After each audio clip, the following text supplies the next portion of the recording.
Hi guys, welcome back to G space. So ഇന്നത്തെ video എന്ന് പറയുന്നത് ഒരു back to school haul video ആണ്.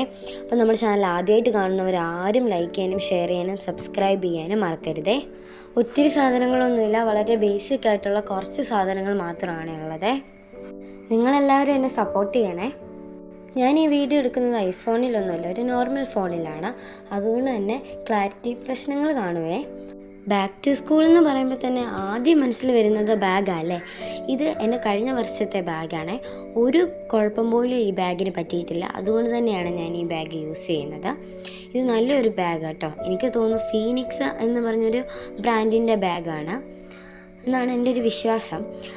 അതുപോലെ തന്നെ 4 കള്ളികളാണ് ഇതിനകത്തുള്ളത് കേട്ടോ. അതിനകത്ത് തന്നെ ഡിഫറെൻറ്റ് കമ്പാർട്ട്മെൻറ്റ്സ് പോലെ ഉണ്ട്. ഇത് നല്ലൊരു ബാഗാണ്. ഞാൻ ഈ ബാഗ് എടുക്കാൻ തന്നെ കാരണം ശരിക്കും അതിൻ്റെ ഫ്രണ്ടിലുള്ള ആ ഒരു റെയിൻബോ കളറിൽ വരുന്ന ആ ഒരു സർക്കിൾ ഡിസൈൻ കാരണമാണ്. ഏതായാലും ഇതിൻ്റെ നല്ല ചോയ്സ് ആയിരുന്നു തന്നെ എനിക്ക് മനസ്സിലായി. കാരണം നല്ലൊരു ബാഗായിരുന്നു. അതുപോലെ തന്നെ ഒരു ചെളി പോലും ഇതിനകത്ത് പറ്റിയിട്ടുണ്ടായിരുന്നില്ല. ഞാനും കൊണ്ട് നടക്കുന്നുണ്ട്. അതല്ലാതെ ഡാർക്ക് കളറോടാണല്ലോ, അപ്പോൾ അതുപോലെ ഒന്നും പറ്റിയിട്ടില്ലായിരുന്നു. പിന്നെ ഞാൻ അതായത് കഴിഞ്ഞ വർഷം കൊണ്ടുപോയ ബാഗ് ആയതുകൊണ്ട് തന്നെ ഈ ഇയറിലൊന്ന് കഴുകിയെടുത്തിട്ടുണ്ട് കേട്ടോ. നമ്മുടെ നല്ല വൃത്തിക്ക് തന്നെ കഴുകിയെടുത്തിട്ടുണ്ട്. ഇത് ഓഫ്ലൈനായിട്ട് വാങ്ങിച്ച ബാഗാണ്. അതുകൊണ്ട് തന്നെ ഇതിൻ്റെ ലിങ്ക് ഒന്നുമില്ലേ. ഈ ബാഗിൻ്റെ കളർ കോമ്പിനേഷൻ എനിക്ക് ഭയങ്കര ഇഷ്ടപ്പെട്ട്. അതുപോലെ തന്നെ 2 സൈഡിലും വെള്ളക്കുപ്പി വെക്കാനുള്ള ആ ഒരു ഹോൾഡറുണ്ട്, വാട്ടർ ബോട്ടിൽ ഹോൾഡറുണ്ട് 2 സൈഡിലും.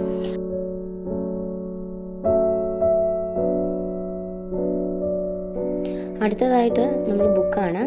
നല്ല ബ്രാൻഡിൻ്റെ ഒരു ബുക്കാണ് കേട്ടോ ഈ പ്രാവശ്യം വാങ്ങിച്ചിട്ടുള്ളത്. എപ്പോഴും നല്ല ബ്രാൻഡിൻ്റെ ആണ്. ഈ പ്രാവശ്യം വാങ്ങിച്ചത് ഞാൻ എടുത്ത് പറഞ്ഞതേ ഉള്ളൂ. ഇതിൻ്റെ പല കളേഴ്സ് ഉണ്ട് കേട്ടോ. ഇത് നമ്മളിങ്ങനെ സെറ്റായിട്ട് വാങ്ങിച്ചതാണ്. ഇത് ചെറുതും വലുതുമായ കുറേ ബുക്കുകളാണ്. എനിക്ക് തോന്നുന്നു ഇത് ബാക്കി വന്ന ബുക്കുകളാണ്. പകുതിയോളം ബുക്കുകൾ നമ്മൾ പൊതിഞ്ഞിട്ടുണ്ടായിരുന്നു.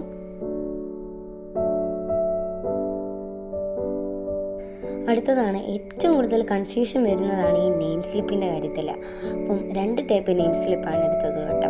ഞാൻ എടുത്തത് ഈ ഒരു ടൈപ്പാണ്, അതായത് പ്ലെയിൻ ആയിട്ട് വരുന്ന നെയിം സ്ലിപ്പാണ്. അതുപോലെ തന്നെ എൻ്റെ അനിയത്തിക്കാണ് ഈ ഒരു ടൈപ്പ് നെയിം സ്ലിപ്പ് വാങ്ങിച്ചത്. ഇത് പക്ഷേ ഞാനും കുറച്ച് യൂസ് ചെയ്തിട്ടുണ്ടായിരുന്നു. അടുത്തതായിട്ട് ബുക്ക് പൊതിയുന്ന ബ്രൗൺ പേപ്പറാണ്. ഇപ്പോൾ ബുക്ക് പൊതിയുന്ന വാങ്ങിച്ചായിരുന്നു ഞാൻ ഈ ബ്രൗൺ കളറിലുള്ള കേട്ടോ വാങ്ങിക്കുന്നത്. കാരണം എനിക്ക് ഓറഞ്ച് കളറിലുള്ള ആ പേപ്പർ ഇഷ്ടമില്ല. എന്തോ വല്ലാത്തൊരു ഭയങ്കര ബ്രൈറ്റനായിട്ട് പോലെയാണ് എനിക്ക് ഫീൽ ചെയ്യുന്നത്. ഇതൊരു 140 രൂപയുടെ റോളായിരുന്നു, പക്ഷെ നമുക്കത് 100 രൂപയ്ക്കായിരുന്നു കിട്ടിയത്. ഇത് ഫൈനൽ ഔട്ട്പുട്ടാണ്, ഞാൻ പൊതിഞ്ഞ ബുക്കിൻ്റെ ഫൈനൽ ഔട്ട്പുട്ടാണ്. ഇനി ബോട്ടിലാണ്. കഴിഞ്ഞ വർഷം എനിക്കൊരു ബോട്ടിൽ വാങ്ങിച്ചിട്ടുണ്ടായിരുന്നു, പക്ഷെ അത് പൊട്ടിപ്പോയായിരുന്നേ. അതുകൊണ്ട് ഈ ഒരു ബോട്ടിലാട്ടോ, മിൽട്ടൻ്റെ ഈ ഒരു ബോട്ടിലാണ് വാങ്ങിച്ചത്. ഇത് അത്യാവശ്യം നല്ല ബ്രാൻഡഡ് ആയിട്ടുള്ളൊരു ബോട്ടിലാണ്. എനിക്കിതിൻ്റെ കളർ ഭയങ്കരമായിട്ട് ഇഷ്ടപ്പെട്ടു. ഒരു നല്ല ഒരു ടൈപ്പ് ട്രാൻസ്പെറൻറ്റ് കൂടെ ആണല്ലോ.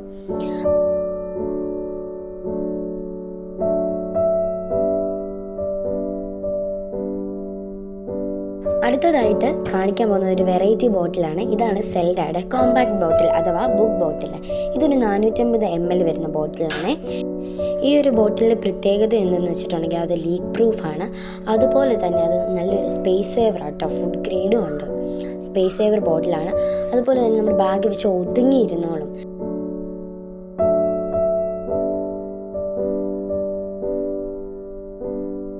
അടുത്തത് കുടയാണ്. ഇത് ഈ വർഷം പുത്തൻ വാങ്ങിച്ചതല്ലേ, ഇത് കഴിഞ്ഞ വർഷത്തെയാണ്. ഒരു കേടുപാട് പോലും സംഭവിച്ചിട്ടില്ല ഈ കുടയ്ക്ക്. ഇത് പോപ്പിയുടെ ആണ്. ഇനി നമ്മൾ ഫുള്ള് സ്റ്റേഷനറി ഐറ്റംസിലോട്ടാണ് കിടക്കുന്നത്. ഇത് കഴിഞ്ഞ വർഷത്തെ എൻ്റെ പൗച്ചാട്ടോ. ഈ പ്രാവശ്യത്തെ പൗച്ച് ഓർഡർ ചെയ്തിട്ടുണ്ട്. അത് സ്കൂൾ തുറന്നു കഴിയുമ്പോഴേ വരുള്ളൂ. അതുകൊണ്ട് ഞാൻ തൽക്കാലം ഇത് കാണിച്ചതേ ഉള്ളൂ. ഇതൊരു ട്രാൻസ്പെറൻറ്റ് പൗച്ചായിരുന്നു കേട്ടോ. വളരെ സ്പേസ് ഉള്ളൊരു പൗച്ച് കൂടെയാണ് ഇത്. ഇതിന് 50 രൂപയായിട്ടുള്ളത്. അടുത്തതായിട്ട് എൻ്റെ ഇൻസ്ട്രുമെൻറ്റ് ബോക്സ് ആണ്. ഇത് കഴിഞ്ഞ വർഷത്തെ ഇൻസ്ട്രുമെൻറ്റ് ബോക്സ് ആണ് കേട്ടോ. ഇതിൻ്റെ കുറച്ച് സാധനങ്ങൾ നിങ്ങളിപ്പോൾ കാണുന്നില്ലായിരിക്കും, കാരണം ഞാൻ അതെടുത്ത് മാറ്റി വെച്ചിരിക്കുകയാണ്.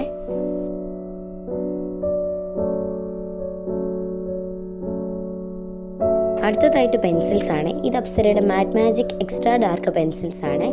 ഇത് കഴിഞ്ഞ വർഷം ലാസ്റ്റൊക്കെ ആയപ്പോൾ വാങ്ങിച്ചതാണ്. അതുകൊണ്ട് ഇത് ഈ പ്രാവശ്യം പുതിയതൊന്നും വാങ്ങിച്ചിട്ടില്ല.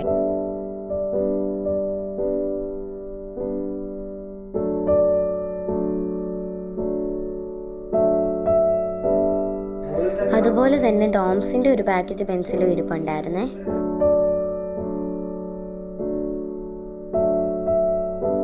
അടുത്തത് പേനകളാണ്. എപ്പോഴും വാങ്ങിക്കുന്നത് ഈ ഒരു ഹോസറിൻ്റെ എക്സോ പേനകളാണ്. ഈ ബ്ലൂവും അതുപോലെ തന്നെ ബ്ലാക്കുമാണ് വാങ്ങിക്കുന്നത്.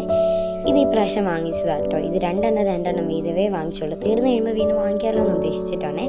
അടുത്തൊന്ന് വരുന്നത് ഗ്ലിറ്റർ പെൻസാണ്. ഈ ബ്ലാക്കിൻ്റെ ക്യാപ്പ് വീഡിയോ എടുത്ത സമയത്ത് പോയതാണ്. അപ്പോൾ ഇത് നമ്മുടെ ഒരു ബാക്ക് ടു സ്കൂൾ ഐറ്റം ആയിട്ട് കാണിച്ചതേ ഉള്ളൂ. ഇതെനിക്കൊരു ഏപ്രിൽ മാസമായപ്പോൾ കിട്ടിയതാണ്. അടുത്തത് ഈ ഒരു മൾട്ടി കളർ പേന ആണ്. ഇതിൻ്റെ പേരപ്പനും പേരമ്മയും കൊണ്ട് തന്നതാണ്. അവർ ലണ്ടനിലാണ്. അപ്പോൾ അവർ വന്നപ്പോൾ കൊണ്ടുവന്നതാണ് ഈ മൾട്ടി കളർ പേനയും അതുപോലെ തന്നെ ഗ്ലിറ്റർ പെന്നും. അവരിത് മാത്രമല്ല കൊണ്ടുവന്ന് ഒത്തിരി സാധനങ്ങൾ കൊണ്ടുവന്നായിരുന്നു കേട്ടോ. ഇത് ഒരു സ്പെഷ്യാലിറ്റി ഉള്ള സ്കെയിലാണ്. ഇത് നിങ്ങൾക്ക് ഇപ്പോൾ മനസ്സിലാവുന്നുണ്ടെന്ന് വിചാരിക്കുന്നു. ഞാൻ ഈ ഒരു A4 പേപ്പർ അല്ലെങ്കിൽ ഈ ഒരു പേപ്പർ വൈറ്റ് പേപ്പറെ വെക്കുമ്പോഴേ. അടുത്തത് ഈ പ്രാവശ്യം വാങ്ങിച്ച ഷാർപ്പനർ എന്ന് പറഞ്ഞാൽ കുറച്ച് സ്പെഷ്യാലിറ്റി ഉള്ള ഷാർപ്പനറാണ്. അത് കുറച്ചുകൂടി ഡിഫറെൻ്റ് ആയിട്ടുള്ള, എപ്പോഴും വാങ്ങിക്കുന്നതിനേക്കാളും ഡിഫറെൻ്റ് ആയിട്ടുള്ള ഒരു ഷാർപ്പനറാണ്. ഇതുപോലെ നമ്മൾ വെട്ടി കഴിയുമ്പോൾ ഡസ്റ്റ് അതിൽ വന്ന് വീണോളും. എത്ര അസൈൻമെൻറ്റ്സ് വന്നാലും ഈ കുഞ്ഞ് സ്കെയിലും കൊണ്ട് വരയ്ക്കുന്നതിനേക്കാളും ഇപ്പോൾ വലിയ സ്കെയിലും കൊണ്ട് വരയ്ക്കുന്നതാണ്. അതുകൊണ്ട് അത് കൂടെ ഒരെണ്ണം വാങ്ങിച്ചിട്ടുണ്ട്. പിന്നെ ഈ സ്കെച്ച് പെൻസും. നമ്മൾ നോർമൽ പെന്ന് കൊണ്ട് നെയിംസിൽ പെൻ നമ്മുടെ പേര് എഴുതുന്നതിനെക്കാട്ടിലും നല്ലത് ഈ ഒരു ഫാബ്രിക് കാസ്റ്റിലുള്ള CD മാർക്കർ വെച്ച് എഴുതുന്നതാണ്. കാരണം ഇത് വാട്ടർ പ്രൂഫാണ്. ഇത് സ്പ്രെഡ് ആവുകയൊന്നും ഇല്ല. അടുത്തതൊരു നോർമൽ റബ്ബറാണ്. ഇത് ഡോംസിൻ്റെ ഒരു കുഞ്ഞ് ഇറേസറാണ്. അതുപോലെ ഇതൊരു ഇറേസർ ഹോൾഡറാട്ടോ. ഇത് എൻ്റെ 3 വർഷം മുമ്പേ നേരത്തെ ഉണ്ടായിരുന്നതാണ്. അപ്പോൾ ഞാനത് സൂക്ഷിച്ച് വെച്ചിട്ടുണ്ടായിരുന്നേ. അടുത്തതൊരു ഫെവിക്കോളിൻ്റെ പശയാണ്. ഈ ഒരു പശയാണ് ഞാൻ എപ്പോഴും ഉപയോഗിക്കുന്നത്.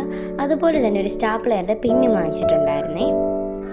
അടുത്തതായിട്ട് വരുന്നത് ഒരു ലൂക്സ് ആർട്ടിൻ്റെ ഹൈലൈറ്റേഴ്സ് ആയിരുന്നു. ഇത് മുഴുവനും പേസ്റ്റൽ കളേഴ്സാണ്. ഒരു പാക്കറ്റിൽ 5 എണ്ണമായിരുന്നു വരുന്നത്. ടോട്ടൽ ഇതിന് 125 രൂപയാണ് ആയത്.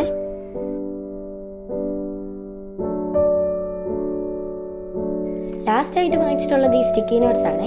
ഇത് നല്ല അത്യാവശ്യമുള്ളതാണ്. കാരണം ടീച്ചേഴ്സ് എന്തെങ്കിലും ഷോർട്ട് നോട്ട്സ് പറഞ്ഞാലും അല്ലെങ്കിൽ എന്തെങ്കിലും വർക്ക് പറഞ്ഞാലും പെട്ടെന്ന് ഞാൻ കുറിച്ച് വെക്കുന്ന ഇതിനകത്തോട്ടാണ്. ഇതൊരു യെല്ലോ കളറാണ്. അതുപോലെ തന്നെ ഒരു പേസ്റ്റൽ കളറോടെയാണ്. ഇത്ര ഐറ്റംസാണ് ഞാൻ വാങ്ങിച്ചിട്ടുള്ളത്. അപ്പോൾ അടുത്ത വീഡിയോയിൽ കാണാം. ബൈ.